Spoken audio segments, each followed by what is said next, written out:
கோஷங்களுடன் தண்ணீர் பந்தல் திறப்பு, பாதியில் சென்ற அதிமுக நிர்வாகிகள், வழக்கம் போல் சூறையாடிய மக்கள். காஞ்சிபுரத்துல அதிமுக சார்பில் நடைபெற்ற தண்ணீர் பந்தல் திறப்பு நிகழ்ச்சியில கலந்துகிட்ட பொதுமக்கள் சம்பவம் ஒண்ணு அரங்கேற்றி இருக்காங்க. இது பற்றி பார்க்கலாம் வாங்க. காஞ்சிபுரம் பேருந்து நிலையம் அருகே அதிமுக சார்பில் அமைக்கப்பட்ட தண்ணீர் பந்தல முன்னாள் அமைச்சர் ப. வளர்மதி திறந்து வச்சாங்க. அங்கு இளநீர், நுங்கு, கிர்னி, வெள்ளரிக்காய், தர்பூசணின்னு ஏராளமான ஐட்டங்களை பொதுமக்களுக்கு வழங்குறதுக்காக அதிமுகவினர் வரிசையா அடுக்கி வச்சிருந்தாங்க.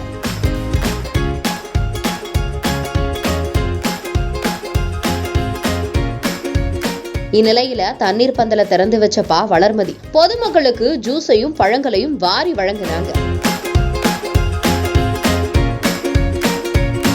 அங்க இருந்ததுல கொஞ்சத்தை கொடுத்துட்டு அதிமுக நிர்வாகிகள் கிளம்புனதுதான் தாமதம். அங்கிருந்த பொதுமக்கள் ஆளாளுக்கு முண்டி அடிச்சு பழங்களை அள்ளினதோட மட்டுமல்லாம அதை மூட்டை மூட்டையா கட்டி வீட்டுக்கும் கொண்டு போக ஆரம்பிச்சுட்டாங்க.